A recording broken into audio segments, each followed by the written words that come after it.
Oh my goodness, we're live. Me and Lyle started talking backstage and we kind of lost track of time. We Sorry, did. folks. We always seem to do that. We have a good time talking to one another, not only on screen but off screen. How you doing today, Lyle? What's going I'm on? great, man. I'm not doing too much of anything, just kind of hanging out to babysitting some dogs. Yeah, I hear you were the head dog sitter in charge past couple days, unfortunately. Yeah, that's right, and that's okay. Yeah, we want Yeah, to let's start the show with some prayers for not some prayers, but remind people to keep some people in their prayers. Definitely. I had a talk today with Maurice, and Maurice's wife is doing better, but she has to consider continued treatment. So he appreciates any prayers that anybody else has to offer, and obviously keep Cindy in your prayers for whatever reasons it is. She's got some personal things going on with family and that, so we want to make sure that. And then anybody else that needs them out there, you guys we're always thinking about everybody, Lyle, aren't we? that's a fact. That's a fact. It's Cindy's sister is was flown to Columbia to the hospital, and she's not doing too good, but maybe better today than yesterday. So we'll see how that works out.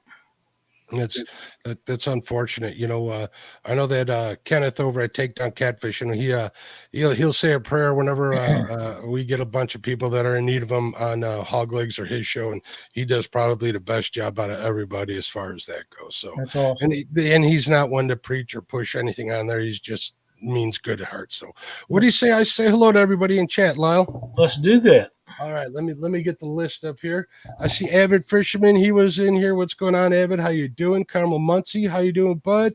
Catfishing with Kaz. What's up, Kaz? There's channel member Crappie Day Fish on. There's our buddy Jeremy over at Creole Catfishing. Dale Hayslip, channel member Dan Thompson. What's up, Dan? David Smith in the house. There's Freddy's Outdoor Adventures. They had a show without Chad today.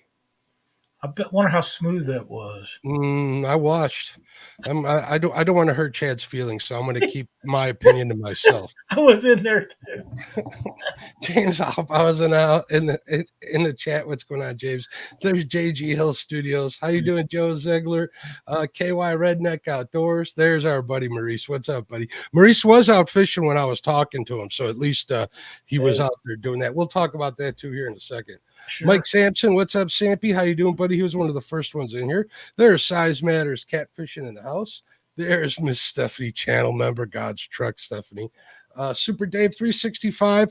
I just saw him over. SK was having a live. He was cleaning, doing some whole crappie cleaning. He was going to cook them whole. Made me wish that I didn't fillet all the ones I had, but we can talk about that in a second too. There's Super Dave 336.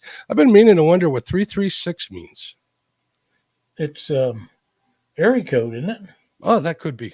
I keep forgetting that. All these fishermen got area codes in their names. Every one of them. Team Donna, Tim Donna, what's up, Tim? How you doing? There's Uncle Jeep, Bacon.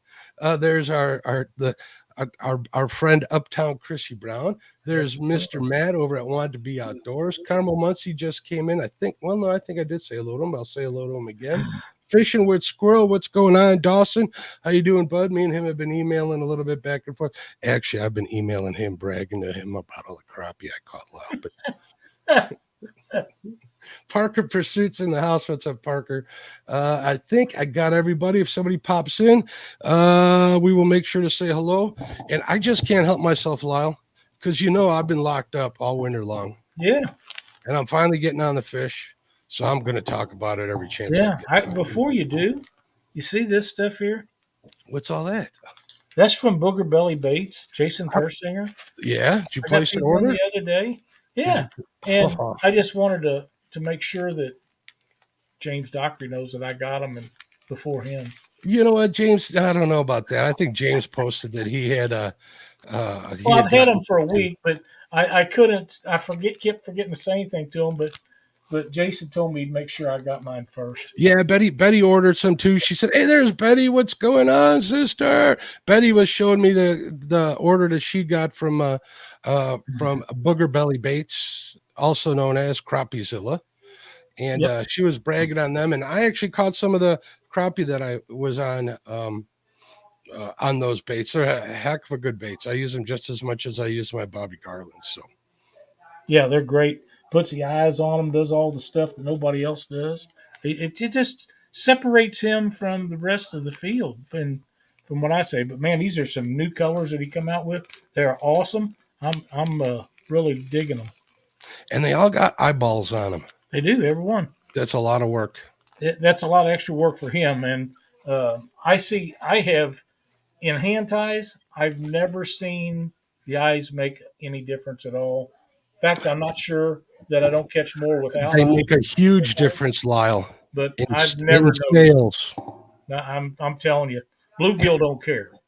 In sales, Lyle. They make Oh, a in huge sales, difference. yeah. You're attracting the fisherman more than the fish. You know what though? I want to believe that. I really do. But then being a perch fisherman, I know a lot of guys use the and it's illegal in some states, check your regulations. They use the eyeballs from perch for bait, not only because they catch fish, but because they're tough as nails. Well, if you've ever ended up with one on a hook after you've been fishing, and I know everybody has. Mhm. You end up with an eye. That thing will stay on there forever until you physically take it off. It Rip ain't it coming off off. there. Now, Yep. have I ever caught any fish on just an eyeball? No, Well, but they are tough. they tip their jig and spoons through the ice with them. That's where most of the time it happens, and they do that. So Well, that's ice fishing. That's a little bit different. it is a And little something I different. know zero about, and That's probably how much ice fishing I did this year. Zero. I'm probably not going to know any more about it next year than I did this year. Hey, there's our buddy David, Double Hook Angling. Good. David's got his morning coffee on Friday mornings. Make sure you Yep. check out that channel. He ties some jigs over there, and we know we like to tie jigs. So Oh, I need to tie some walleye flies, Lyle. We got to get together. we had a guest on here a while back, Jay Worthy Hmm. or Worth. He has in some of his recent videos been tying some walleye jigs. I'll have to go So check it out. I haven't really had. I mean, busy. Have been. really good black and purple when he just got done coming out. That's the number. Black and purple and chartreuse and purple and chartreuse and black are the ones they're all using up here on the Yeah. Wisconsin River. He said he in his latest video that he made his trip around and supplied all of his stores that he sells his jigs to. So they all I should be set and ready to go. I got a whole Gamakatsu box here waiting for a whole set of them to get tied. I just need to order the dyed deer fur, whatever it's called, bucktail. Bucktail. Bucktail deer fur. Oh. You see this? Look at this. I fish a couple of 3 times, get lucky, and I'm a happy, crazy, silly dude now. Well, now let's talk about your fishing action. You've been fishing quite a bit here lately. Well, I don't know about quite a bit, but enough. I kind of showed Yeah. up late to my live stream on Tuesday, but we got out there and I got on the fish, which counts. All right. So last week I went out to Monona, which is right next to Mendota. They're actually connected. And I dropped the ball big time on that one, buddy. And I'll explain that to you in a minute. But I got out there and there's an area of the lake that's kind of sectioned off by some roads and railroad tracks. And I'll tell you what, I barely made it under there with my boat, Lyle. I don't know if a new boat would make it under that or not. I don't know.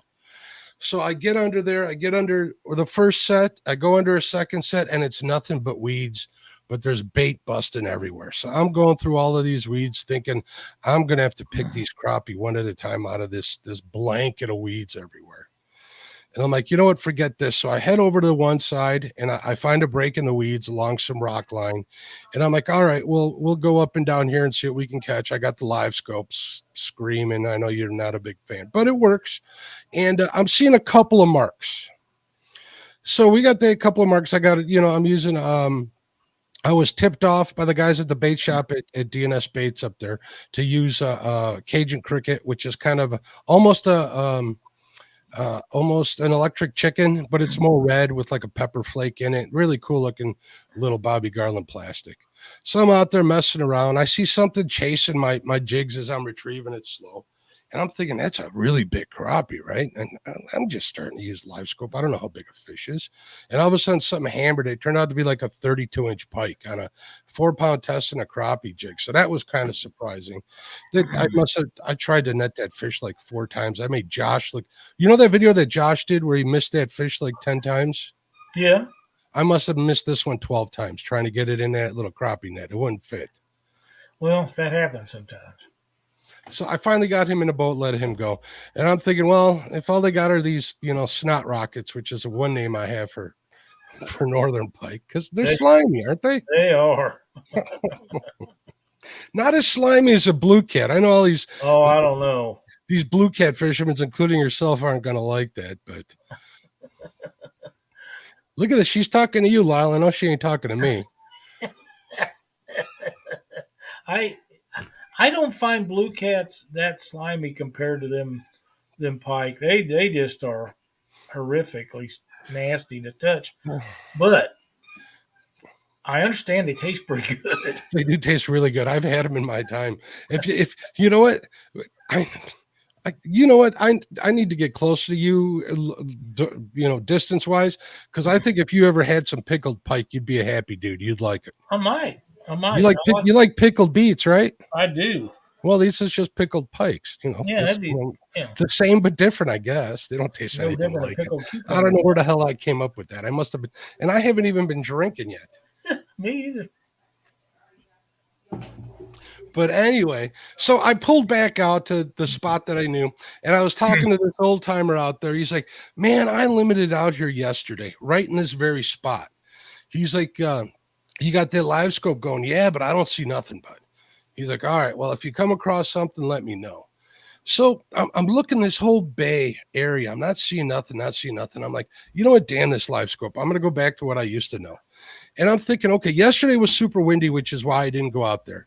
And the wind hasn't changed directions, and the wind was blowing the same direction that day. And this bay is almost like in a triangle shape, big old triangle kind of shape, the whole bay. So I'm thinking, well, the wind's blowing towards the corner. Let's go check the corner. I get in the corner. There's the fish. They're all stacked up. The wind was blowing. They always say fish yesterday's wind. That's exactly what I went back to. I did, and it paid off. So that was my story up in Wisconsin. Well, cool. You got on them. I did. That was fun, and they were decent size. They're actually really good size compared to the ones I got up here on a chain. But I did notice one thing between the two. The ones I got up in Wisconsin, the meat was a little darker than the meat I caught down here. And when you're cleaning freshwater fish, they have that smell to them. They smell like freshwater fish. Yeah. They don't smell fishy. They just smell like fish. The ones that I got in Wisconsin had more of that smell than the ones I got down here. Granted, the ones I got down here were a little bit smaller. They're all in the 9 and 10 inch for a majority of them. I got a couple of 11s mixed in there, but I'm going to eat them. I'm going after them. Yeah.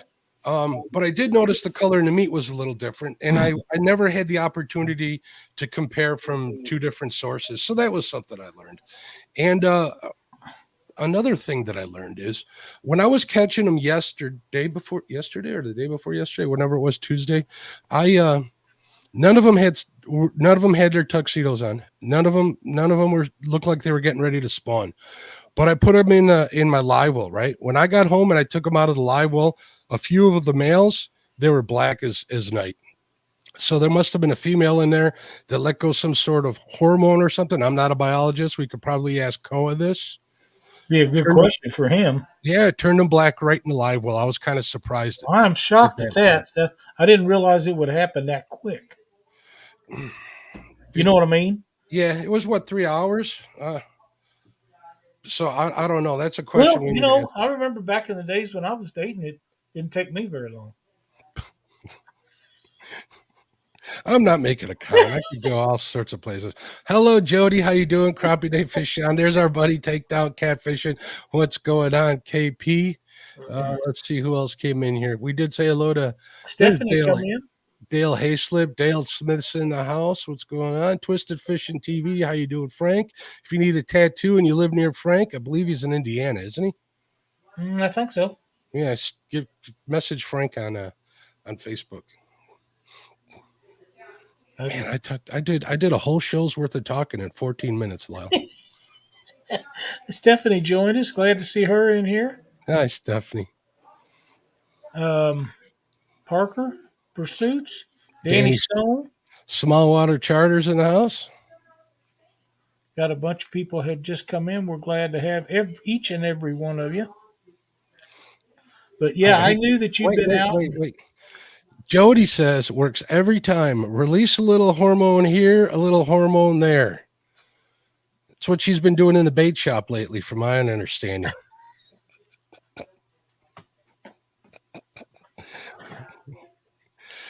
So anyway,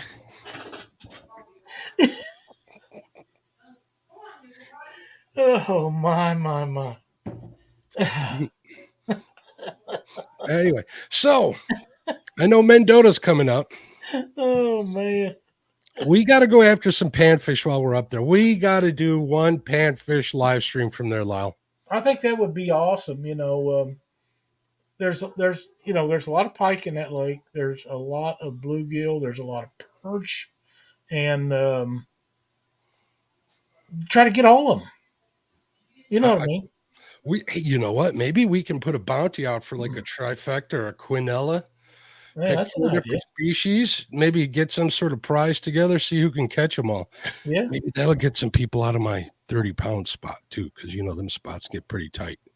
they do. Hmm? They do. Don't work harder, work smarter at our age. That's right.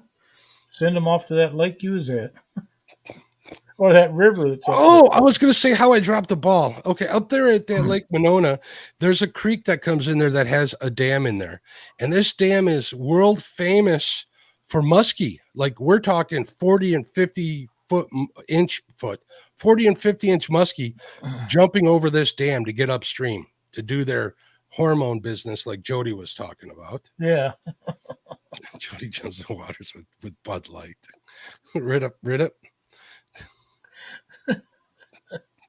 Oh boy, we can go so many places with that.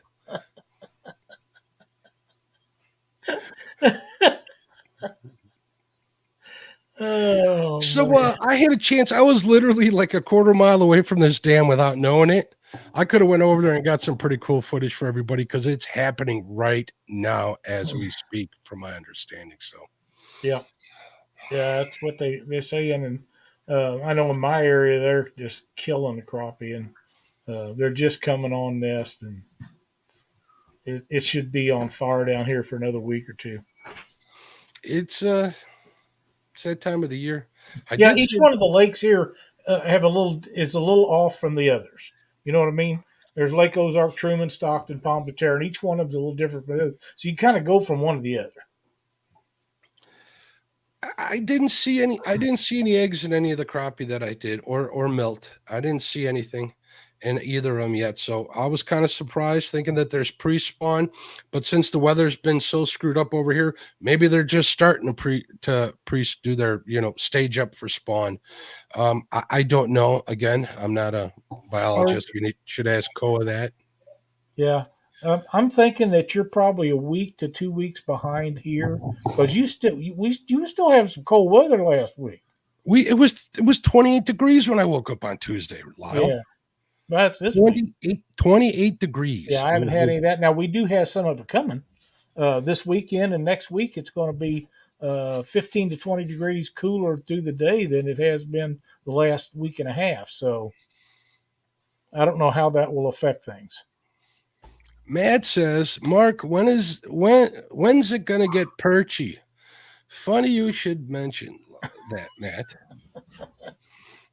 Here last week, this week when I was loading up my boat, an older gentleman came down on the dock and he was talking to me. A nice guy. He's like, "Hey, how'd you do?" And I told him and I showed him what I caught. And he's like, "You mind if I tell you? You mind telling me where you got him?" And I'm thinking, you know what? Us old timers got to stick together, Lyle. That's right. It wasn't some young kid or something that needs to earn his wings. It was a guy probably about my age, maybe close 30 years. I'm like, sure, I caught him on, here or whatever. caught them on this or whatever. I'm like, good luck to you. They're crappie. They're not flatheads. The man upstairs will make more of them. They That's grow right. pretty quick. They replenish themselves pretty quick.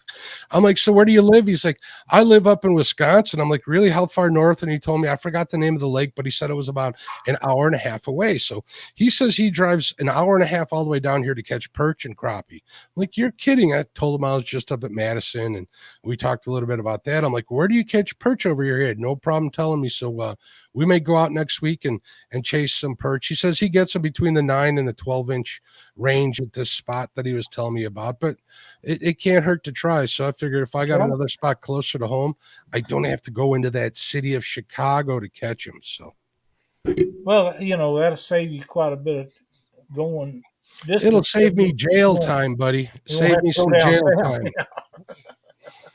Maybe you guys, you and that old guy need to get together and fish together sometime. You know what? I did get his contact information, so that would be fun. So that would be a good time. But the perch bite out here is hot. I got to drive all the way through the city. It's right outside of Calumet City, I believe, is where they're getting them. 87th Street on Lake Michigan, and they're getting them out in the boats. And I seen some big ones. I saw the first 14-incher that somebody was posting pictures on one of the groups, and I haven't seen one of them that big in a few years. It's crazy. Correct me if I'm wrong, but a 14-inch perch is a pretty good sized perch. That's a big perch. Yeah. People say that 8-inch perch are the best ones to eat. There's even people up north, they got special drum machines to scale them and to defin them, and they do it. They build these contraptions just for those size perch because they say they're the best tasting ones. But I have never had a 10-inch one that I could claim tasted any worse than an 8-inch. So yeah, I don't know how one size could taste better or worse than the other, but I can understand why ones from cooler water might taste a little different. And I don't think they taste that much different. I think the meat's just firmer. That could very well be. I've never had warm water perch, and even perch. I used to power line perch in the summer here on Lake Michigan, but Lake Michigan never gets any warmer than 72 degrees, if I'm not mistaken. Never warmer than 72 degrees. Never, yeah, I believe it's either 72 or 74. Someone will have to Google that and call me a liar either way. But the lake's that big. It's like 600 feet in one point. Wow. That's a lot of water to warm up. And Jerry, yes, we perch are fair game. There's no size limit on them or anything, is there? I don't think so. Here's the deal. Anything you hear about perch in Mendota are from ice fishermen or the guys that are catching them in 80 feet of water.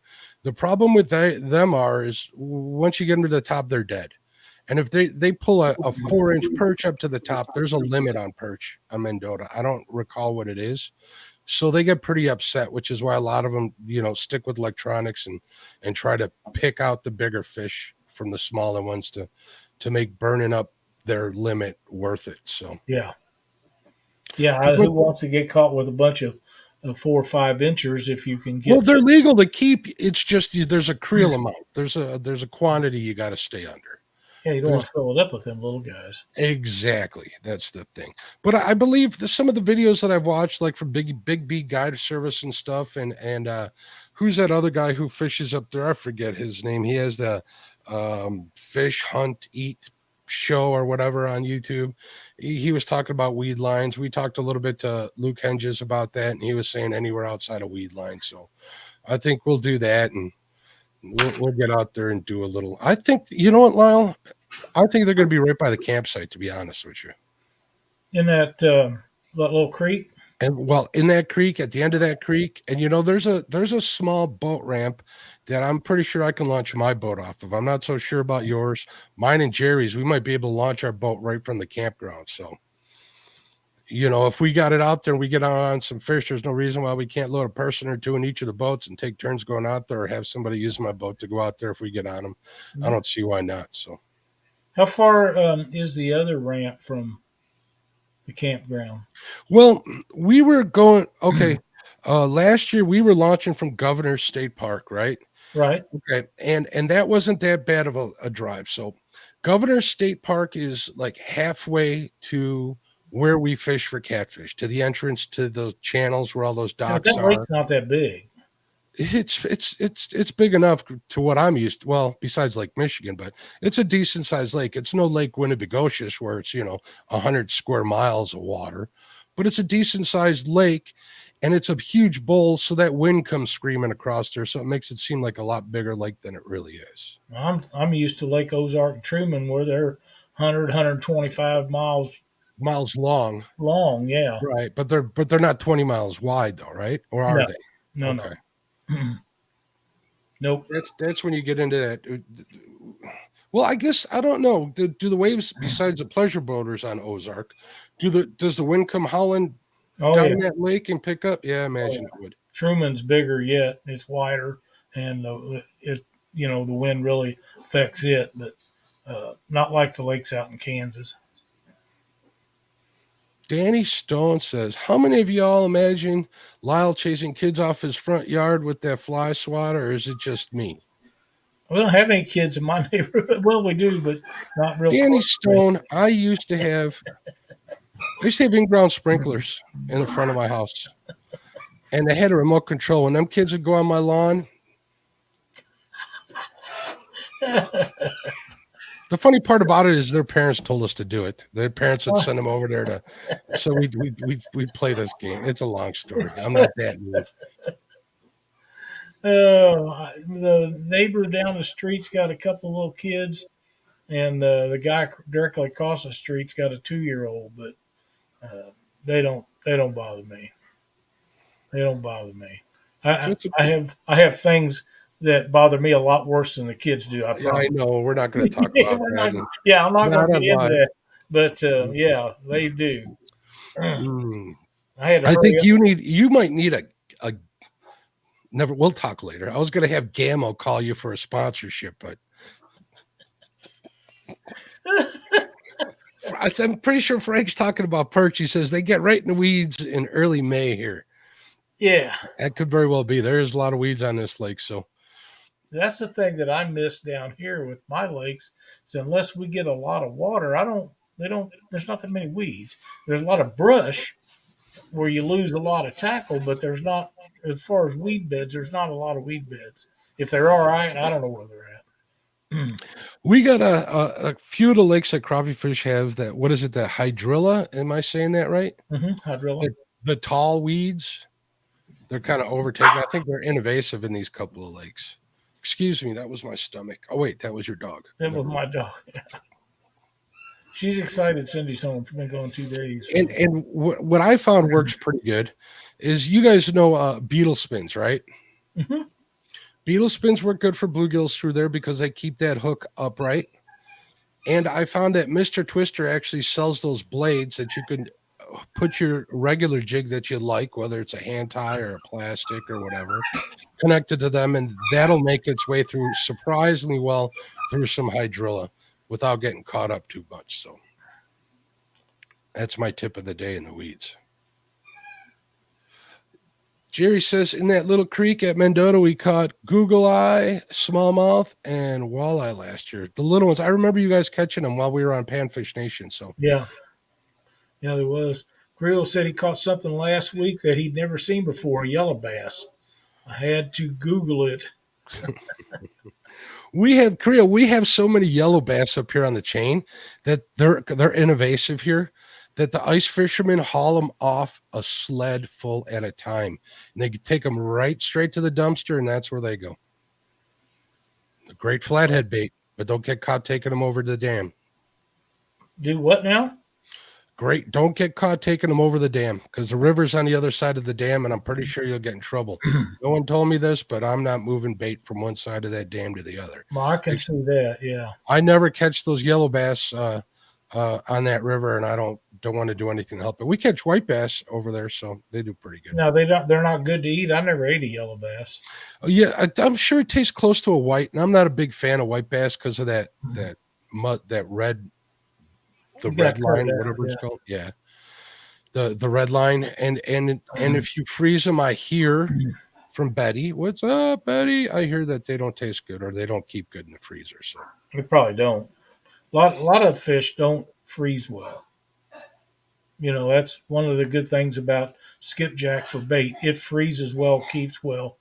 Shad does not keep very well frozen, and a lot of other baits don't freeze well to keep for very long periods of time. But skipjack is one that does. Bluegill's another one. But I never had much success on frozen bluegill.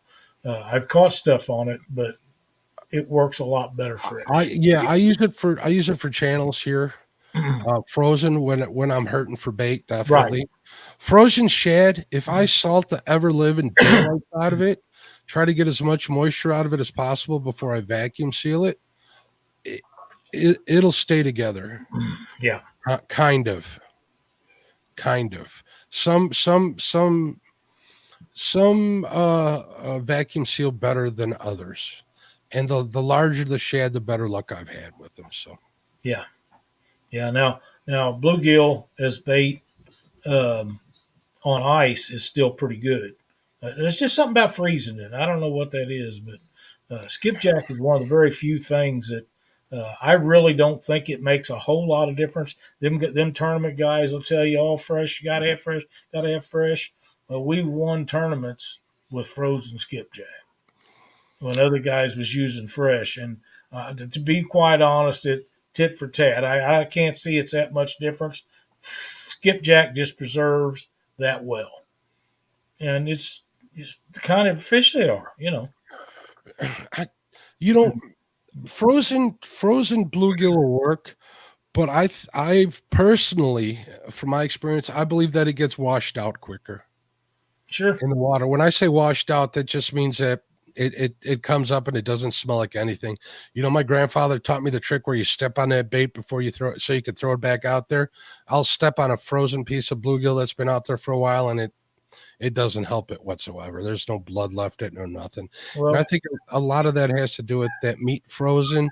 And you know what happens when you freeze moisture or water? It expands. that's right. Probably breaks something apart in that fish or in that meat that causes it to wash out quickly. I So think the reason that skipjack does so well frozen is because it is so damn oily. that could be too. I really think that. I think the oiliness of the meat is probably as much a factor of them for good bait as the blood in them are, because they're a lot more oily than they are bloody. Mm. And oil doesn't freeze. That could have something to do with it too. Yeah, that's my Herring. just nobody said anything about that to me. That's my opinion. That could very well be why. I know you don't eat sushi, Lyle, but did you know Yeah, that most sushi that they sell in like sushi restaurants has to be frozen to kill any parasites? I So would fish, think that's probably right. Yeah, yeah, fish like tuna and salmon, and a couple of the other fish they use are usually the fattier fish, and that could very well have something to do with it not wrecking the meat. So Uncle Jeep says I caught something last week too. The doctor had to give me a shot, and and the bartender had to give me 2 shots. Korea. What's up, everything guy? How you doing? Hey, Ernie, what's up, buddy? Where'd it go? Creel says I'd actually rather slicker that had been on ice for 24 days versus fresh. Blood is thicker. The live ones bleed everywhere once they're cut. Maybe you want that blood to coagulate. That could be something to do with it too. Could be. I know that an old veterinary that I knew, I don't know if he's still around or not. He fished tournaments and run tournaments for years. Um, he would put blood and let it coagulate and put a hook in it and just toss it over the edge of his boat. Caught a lot of fish that way, That way. especially channel cat. But it doesn't take very long. You got to get them when they hit it. Because, dog, you're wearing me out. Um, but yeah, he done that a lot, and he explained it to me. And of course, being a veterinary, he had access to beef blood, and that's what he used. And he said chicken blood would work, but it wasn't near as good as beef blood because it didn't coagulate like beef blood. And Mhm. he would freeze it, cut it up into chunks, and put the hook in it, and just let it lay on the bottom. And when they come up, they would suck the whole amount in their mouth at once. And yeah, that's kind of that's not exactly how I explained it, but it's best I can do to where you'd understand what it was. But He used it a lot. He used it in a lot It's of like sucking tournaments. Jello through a straw. You never did That's that when you were a kid, Lyle? no, but yeah, he. It's basically the same thing, but he used it in a lot of tournaments and was very successful with it. Mr. Duggar, welcome, buddy. Frank says bloodline on whites and yellows, but they are good if you get that cleaned off. Yeah, that's what everybody told me. The ones I've tried to clean weren't of any big size, so I had a couple of good outings where I caught some big white bass, and I made the mistake of throwing them right back, thinking that they're all going to taste like that. But yeah, I've been told to get that bloodline cleaned out really Yeah, well. you have to do that. I do it on all fish. It doesn't matter what kind it is. If it's got red line, blood line in it, I cut it out. Danny Stone says shad under 5 inches. I'm not wasting freezer space on them.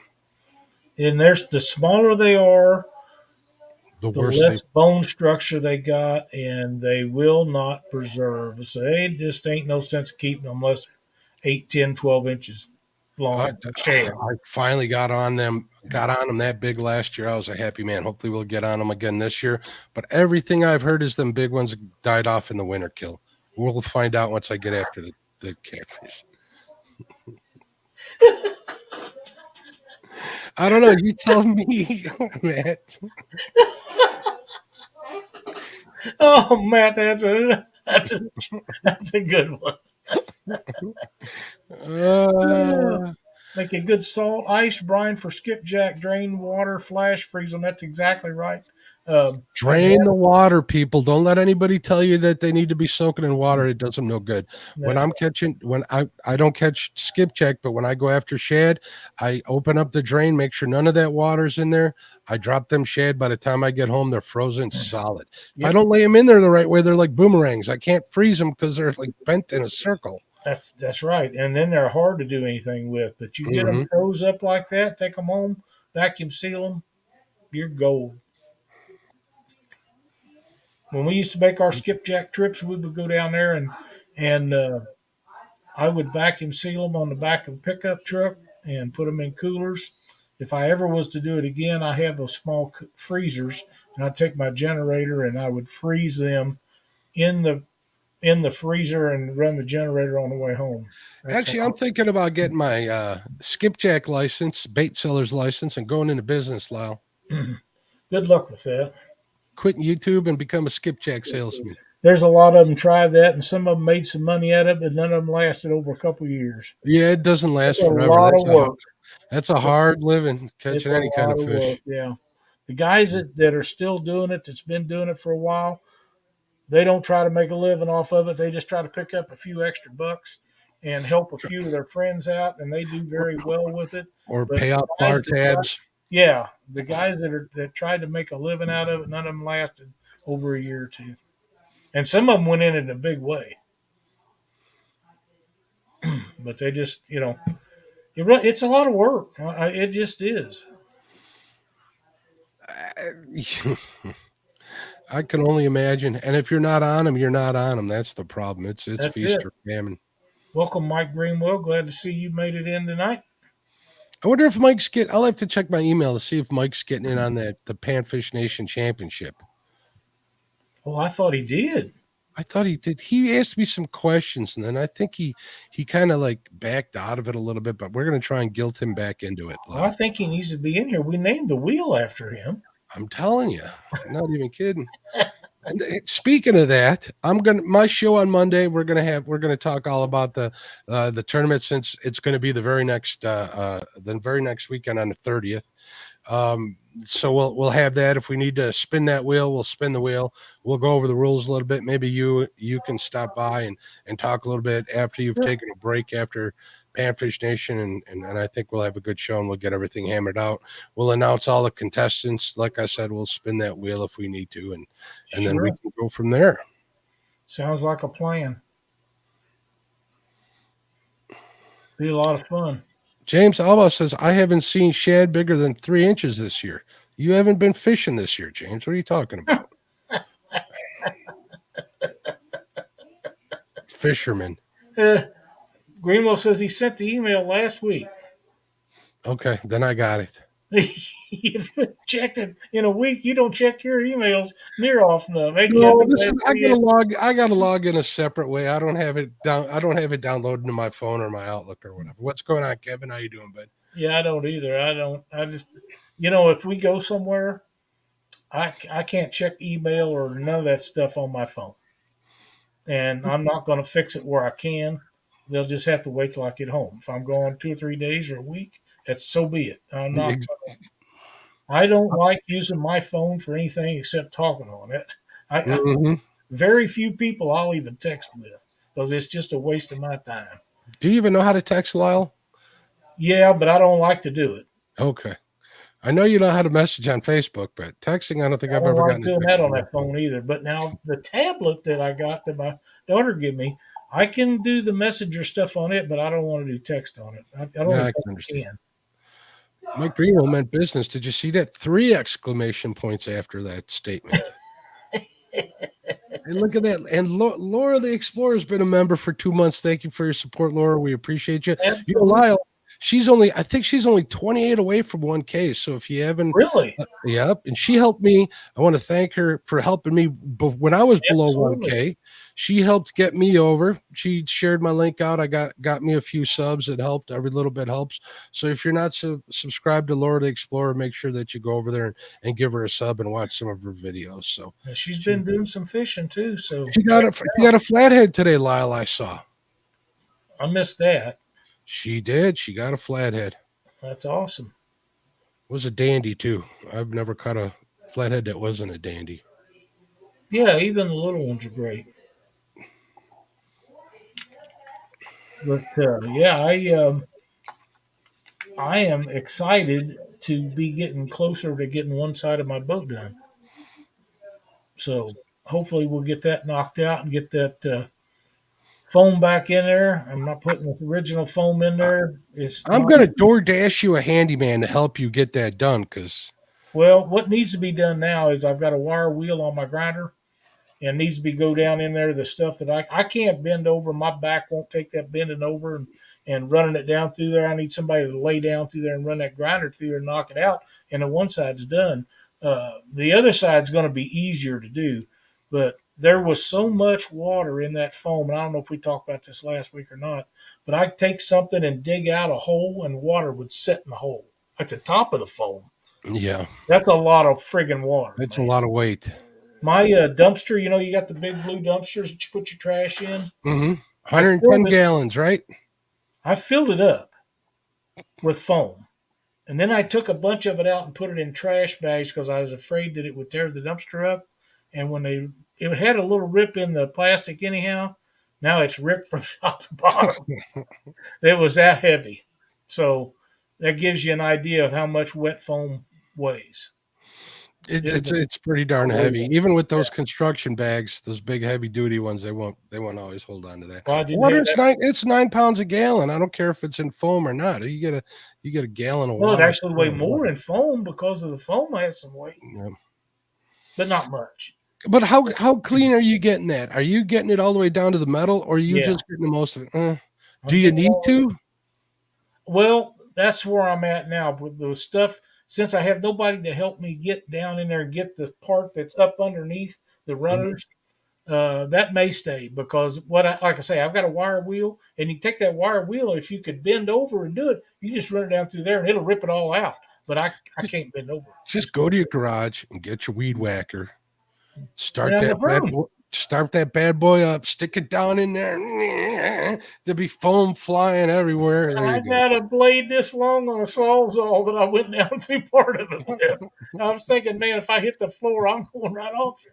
But it never did. 10 Mm. inches thick foam. So Hey, there's Hill Jack. What's going on, TJ? How you doing, bud? DoorDash a handyman. That's what I was That's saying. right. Yep, that is a fact. She has Mhm. plenty for him to do. Always stuff to do. I Yep. think a couple more days I'm going to have to cut my grass for the first time, and I I've mowed mine 3 times. Four better you. today. Well, Today you was the fourth deserve it for all that nice weather you're always bragging about to me. time. It's been 80 the last all week. It's been 80. Yeah, have fun cutting that grass. I have been. I don't mind. Should be working on that boat. You got to have a lawn like a fisherman, which is pretty much crappy looking. I know you're trying to keep it looking like a golf course, or my other No, brother. So I my other can't. brother Chad had come over there with his putter and hang out with you. I can't keep it like that. I got too many moles in it. Mm. But I guess I could do like my Uncle Lyndon used to. He got old and wasn't able to do nothing. He'd sit out in the lawn chair in his yard underneath shade tree and wait to see them move through them runs they'd make and run over there with a garden hole and dig them up, kill them. He was in his 80s when he was doing. He said, "I ain't got nothing else to do. I might as well killing moles." Bugman says he mowed it. I got to quit making fun of you guys because I'll end up having a shovel tomorrow. So I'm going to keep my yappers shut. You had snow not that long ago. Creole says, please. I've had two sun. You always have sunburn down there, Creole. 2 sunburned. Wow. Chad had sunburn pretty bad. Them gingers, they burned to a crisp. They do. They do. Bill Jack Catfishing, welcome. TJ's always watching from work. I hear that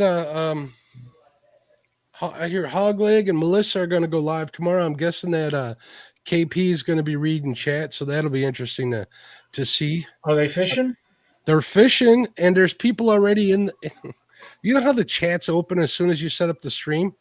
I think our buddy Buck Williams had a comment says, "I don't believe it, or I'll believe it when I see it."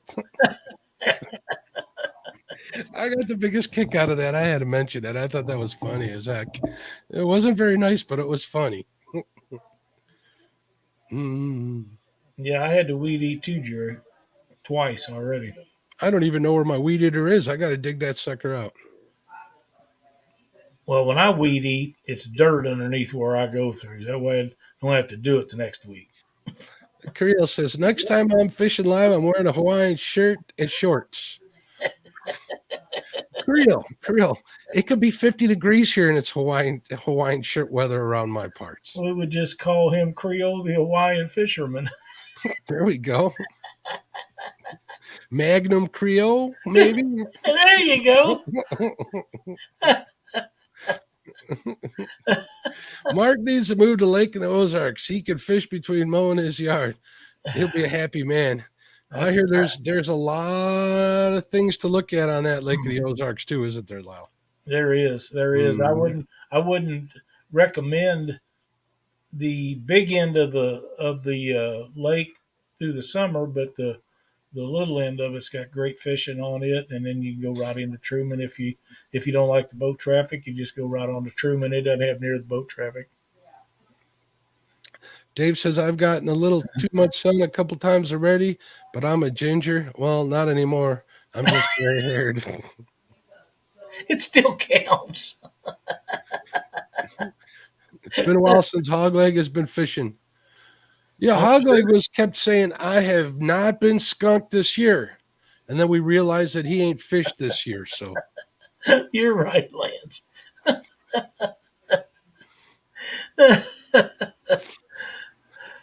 Magnum Creole.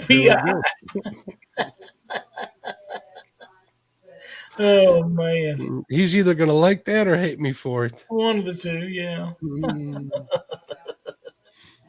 Man, there's a lot of new videos and stuff out. Mike Baker had a new one out this week. I saw that one. I did watch that one. There's a bunch of them.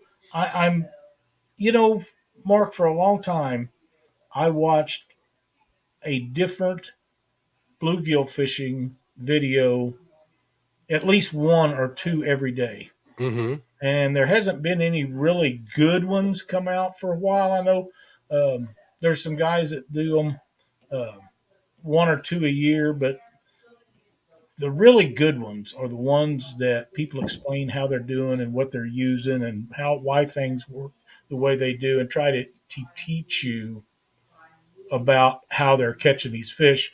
And there hasn't been any really good bluegill ones like that for a while. There's been some decent ones. But there's a guy, and I'm trying to think of the name of it, just slipped my mind right quick, that's been doing them, Ganker or something, Fish Anchor. But he's been doing a lot better with the explaining on how he catches them. I would never hate you, Marstrom. Just like, And but, if you hated me, Creel, you'd be my favorite hater. uh, but yeah, there's a lot of crappie guys that are doing that and explaining things and doing really well. But the bluegill guys have slacked up from explaining what they do. And Well, there's your door. Walk right through it, well, Lyle. I got to get my boat going first. But All right, we're gonna get your boat going, and we're gonna make some videos. absolutely. But yeah, I'm disappointed in the fact that they haven't now. If you go in, a lot of people don't think that bluegill fishing with bobbers is a good way to catch bluegill. That's But my I have favorite way. mine too, and I like slip bobbers. And a lot of people don't like slip bobbers. I don't like slip bobbers. But there is a lot of quality videos out there on those subjects. But Koa has some really good ones that tells about each individual species of fish, how to catch them, what to use, what he uses, different kinds of bait that works and some that don't. If you get a chance to check his stuff out, you'll be really happy you did. He's got good stuff. Hey, there's Sunfish Assassin. What's going on? Let me see here. Matt says, Lyle, when you get a chance, show off your stickers. Stickers. You know, the panfish stickers that you're Oh, giving away, bud. part one memento. I I'll forgot be about here. Go through chat here. Uh, if anyone's been catching better sunfish than me lately, prove it. Ooh, a call out. You know, we got a Panfish Nation championship going here, Sunfish Assassin. I think the only way you're going to prove that you're that good is to get in one of them tournaments or Mm-hmm. do a 1 pound club, Panfish Nation. There we go. That's bluegill. Uncle Jeep says, two old guys in a boat. This is the remake of Grumpy Old Men. Yeah, it could be. Now here's the crappie 1 pound, and we have crappie 1 pound, crappie 2 pound, and crappie 3 pound. But you're going to have them on scales. Picture of them on scales. 1, 2, and 3 pounds, and then we have this one. That's a pretty good one there. That's a big one right there. Yeah, them are pretty nice. I have a crappie one that size that I got from your supplier. That was surprisingly a heck of a lot easier to apply than I thought it was going to be. You just got to take your time, use a credit card or something in that way, and you're good to go. And I have them at crappie too. But the crappie, there's the white ones. Here's the bluegill. I'm pretty sure that James Dockery farted on this one. It smells awful. I was going to say, where the heck did that come from? Lord I don't know if you can see this or not. There's the white one. I don't find the black ones. I know I got them someplace, but okay. But they're the crappie ones. It says Panfish Nation on them. But yeah, they're very nice. And if you want them, just contact me. We'll hook you up with them. If you get the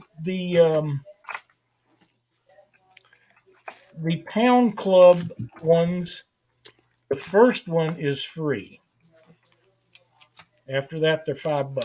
So Lord the Explorer says, I threw a Berkeley power bait atomic tube hoping for bluegill and only caught bass. Yeah, them bass getting away. Try the Berkeley 1-inch minnows, Laura. You'll get bluegills on them if you're looking to use a Berkeley power bait. You can get a jar of them for like $5. It'll last you all summer long if you fish for bait like I do. So I catch 99% of my bluegill on hand ties. But if you really don't want to work very hard to catch them, get you a slip cork, a piece of split shot, and number 8 hook, and put a piece of red worm on it or a night crawler, and you can catch them all day. I'm fishing too, Mark. Stop the presses. Kenneth is fishing too. Well, I'm gonna have to set my alarm tomorrow. is he getting in on your tournament? No, he's fishing. Well, he's fishing in the tournament too, but I think he means he's fishing tomorrow morning Well, with Hogleg and Melissa. That'll be very cool. nice. Danny Stone says he uses a 12-foot crappie rod like a cane pole. My favorite way to fish for bluegills. Yep. I caught a lot of them that way. James Alba says he's planning to go somewhere in May. It's vague. Yeah, kind of. James lives in Arizona, doesn't he, or Texas? I think he's in Texas now. He's Colorado. He's all over the place. Yeah, he is. But I'm James is kind telling of a you, gypsy. some of Matt the says I had biggest. a buddy message me with his 2.33-pound crappie. Wow, that's a dandy. Some of the biggest bluegill I ever seen come on Ty's Pig Patrol. Um, them giant bluegills he caught down in Arizona. I mean, just Like Havasu. I've never seen any that big anywhere else. And I'd love to go down there and catch some of them. That's They're Sarah good. Pavin. She knocks the crap out of them too. Pardon Yeah, my French. she does. But Ty's got it going on down there. When he goes down there, Oh, that's what he goes for. look at this. Damn River Boy says, I don't use bobbers. Big boys use floats. Oh, he must be one of them fly fishermen from the West Coast. Are you from California, Damn River Boys? Jesus. Floats. My goodness. David Double Hook Angling says, man, I'm on a roll today, ain't I, Lyle? 2.5 feet shallower, fixed bobber, any deeper, slip works better for me. I'll use a spring bobber up to like 3. I've even used it up to 4 feet. I know a young lady who was in here earlier that'll have 6 feet of line out there. As long as she's standing on the front of her boat, she can cast that 6 foot out. But Yeah. I like that solid connection to the line if at all you can do it. And I'm not fishing for pan fishing way deep water. I mean, summertime crappie, I might have to, but I'm usually got the flathead fever blinders on to go after crappie. I'll go after a lot of bluegills and stuff in the summer, but crappie, not so much. So I'm a bluegill fisherman, and I like slip bobber fishing. I like doing it with hand ties. But I am going to be using some plastics this year. But like I say, if I'm in a hurry, if I need them for bait, uh, I'll be going after them with worms so I can get them in right quick and be done with it. But most of the time, I'm not in that big a rush. there we go. Sorry about that, Lyle. I had to take care of something.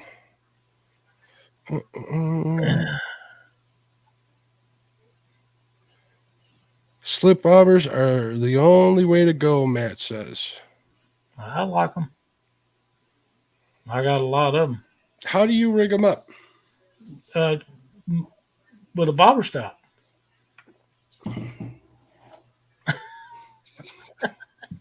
I got some of them that's got the spring on them, and I got some of them that run all the way through. Hey, And I'll put the bobber stop on top and a couple of beads, a small one and a large one, and then set it at the depth I want. Put the slip float underneath of it, and then usually a bead underneath that to keep it from running down and hitting the split shot and moving it. It's bad. Mark, no reason to make fun of fly fishermen because you can't. I never have tried the streamer event in the girls' Olympics. I'm sorry. That wasn't directed at anybody but Matt. Sorry to all my fly fisherman friends out there. Mm. You Laura feel says, like we need a oh well, you know what? If Mark reminds me next week, I'll get all the stuff and bring it in here, and we'll do that. we can do that. We can do how you set up your drop shot, all sorts of stuff. I bought some drop shot weights today at Walmart, finally started selling them. So I picked up a few. I had a deal a couple of years ago where a guy was advertising drop shot weights, eighth, 3/16. Um, I bought, I don't know, a couple thousand of them, and I cut them in two sometimes when I am bluegill fishing, so they don't have so much weight on them. Because man, that braided line And a graphite rod, you can feel it when it hits the bottom of whatever water you're fishing. But um, I really like drop shot fishing for bluegill too, because you can put your hook just about that high off the bottom, and you don't have to worry about it getting in the mud and the muck and the weeds and the crap. If you don't want it in the weeds, you don't have to be in the weeds. You can be above it. And them fish would much rather come up to get bait than they would be to go down to get him, Mhm. unless they're laying in the on the bottom. And bluegill usually are not, at least not for me. Sometimes a lot of the bigger ones are they're at the bottom of the pile.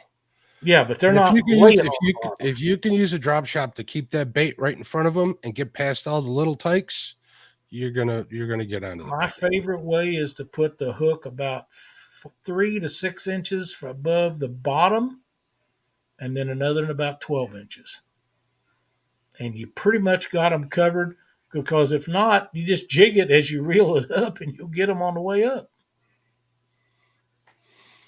David says Gregory likes using the Gopley 1-inch minnows, drop shotting with those. That'll work That'll perfect. work perfect. Yeah. That's a perfect bait for him.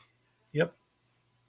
The thing that people have to understand about bluegill fishing, a lot of them think they have the mouth the size of a crappie, and that's not the case. You have Mm-mm. to use a smaller hook. Jerry Parker, I'm pretty sure I agree with that. Drop shot rigs catch everything. That's right. That's right. Some people say that's how I bump. Sorta. Shh, don't tell nobody. It's sorta like that. We're gonna go over that one of these days. But the drop shot stuff, we can tie up drop shot rigs. We can tie up um, slip bobber rigs next week, Mark. If you want to, we'll do all that. Works for me. I do, James. Them was giant bluegills you was catching out there. They was giants. He didn't send him to me, but he don't like me. The Parker's right. They do. They catch everything. That's probably. I know this is very debatable, but for the fish I fish for, it's probably one of the most used that I use drop shot rig for more things than anything. I really like using it. It works in Mendota really well too. It really does. But the problem is up there in Cherokee anyway, the mud and silt is so thick that you can't hardly tell when it hits the bottom. That's why I went to using a cork. You just suspend it that way, and they like that. I'm just going to catch big fish. That's all I'm going to do. Well, good luck with that. It's easier to catch big ones up there most of the time than it is small ones. You ain't kidding.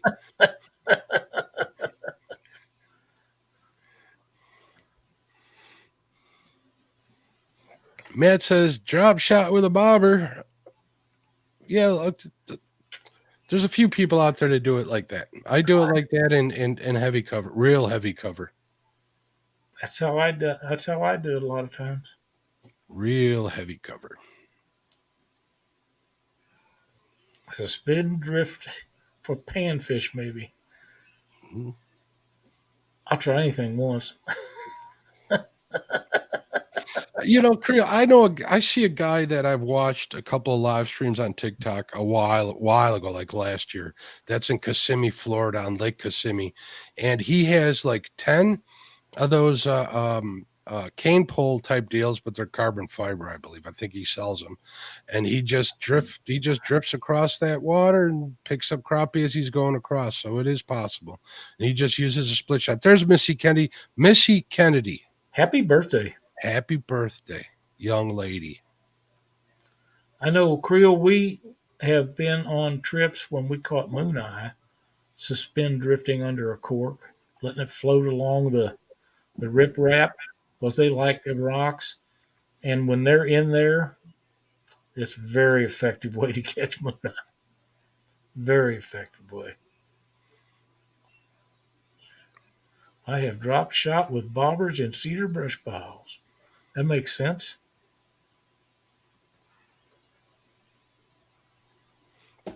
So what do you got going on next week, Lyle? Working on a boat, finishing up some fishing rods for some guys, and getting that stuff done. But I got to get that boat done. I just have to get it done. I'm way behind on what I needed done, and seems like every time I get to rolling on something, something else pops up, and I'm put on hold. But life Hmm. goes on. You just deal with it and head to the next project. Missy Kennedy says, "Thanks, guys. It's 4:20 and I didn't get high." I don't believe you. Oh, did I say that out loud? Drifted for crappie on Reelfoot Lake in Tennessee and tore them up. I always wanted to fish that Reelfoot, but I don't want I to. know people who have fished there, and every one of them talked me out of going. That's why they've always tried to talk me out of it too, but I still want to go. Yeah, I wouldn't mind going. Well, everybody says don't take your boat, rent a boat. What's the point of having one if you're not going to use it? But they said you'll tear your boat up down there. I was told that you need to get on a kayak, Lyle, when you go That down there. ain't happening. No desire for that. To me, they're worse than a canoe, and I don't want in one of them. No, canoe's way worse than a kayak. Trust me, I I ain't know. getting on either one of them. I see no use for them. I wish they wouldn't allow them on the lakes I fish because I have to watch for them. Before, but when there was no kayaks, you had to worry about them. Now you got to worry about them because a lot of times you'll sneak up on them guys and almost run over them before you realize you're on top of them. We're starting to get them rowers on the Fox River, but early in the morning, so it's not too Rowers bad. like college teams Yeah, and like stuff. college Yeah, rowers. So yeah. We don't have too much of that, but I have seen them a time or two. But them kayak guys, man, especially on them rivers, you're up on them before you know it. A lot of times, I just that's a bad deal as far as I'm concerned. But the smart ones on our river stay close enough to the edge where big boats can't go. And they're the ones that are all right. You get the ones that that get caught up in crossing the river. They don't have enough common sense not to do it at that's a right. bend, at the wrong end of a bend. Make sure that people got time to see you. So I've come around them bends on them rivers, and there'd be two or three of them right there, and they'd be spread out. You don't even know which way you go. You're hoping you can get stopped or slowed down, or you don't take them out. That's that Trio would Catfishing says not many kayakers in my area. The gators get bigger than most kayaks. that would be a deterrent. I'm pretty sure. Yeah, I don't think Mhm. anybody in their right mind get in one of them down there where them gators are at. Oh man, Jerry Parker says Reelfoot isn't the fisher it used to be. Still good though. Still lousy with eater channel cats. well, that'd be all right.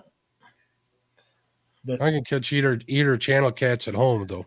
yeah, they uh, they always told me that some of the best bluegill and crappie fishing anywhere was there.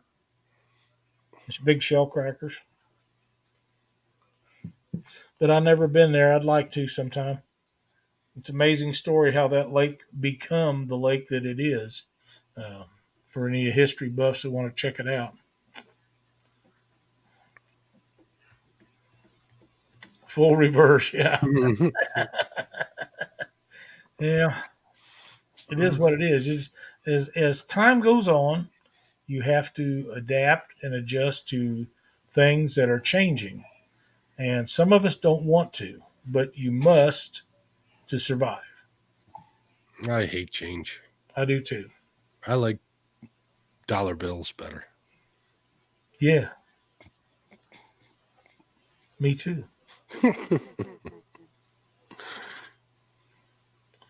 Kentucky Lake or Barkley for jumbo shell crackers.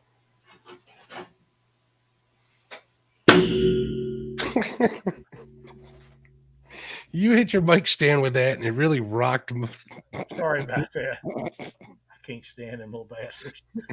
Lyle had a kid in his yard. Mhm. Man, fun show tonight, Mark. I had a good time talking with you. Sorry for going off like a machine gun earlier, but I had a lot to say. But That's okay. I wanted to hear it. That's what we set up for tonight. So it was good. mhm. I'm glad you've been on some fish and good fish. I feel So myself getting in a better mood. you know what? Catching fish will put you in a better mood. Hmm. It just will. That's just Yes, the it way it is. will. I want to thank everybody for watching Panfish Nation tonight. Can't thank you guys enough for joining us. We had a fun time, and next week we'll try to tie up some rigs. If anybody has anything in particular they want to see besides drop shot and slip cork setups, let us know. We'll be happy to put that together for you and try to get it done. Don't forget double hook angling in the morning. Check Dave out. You'll be glad you did. He'll tie up some jigs for you. Anything else, Mark? Yep, we'll be talking about the tournament on the 30th at my show Monday night. Sorry for missing the last two shows. The one I had something else come up.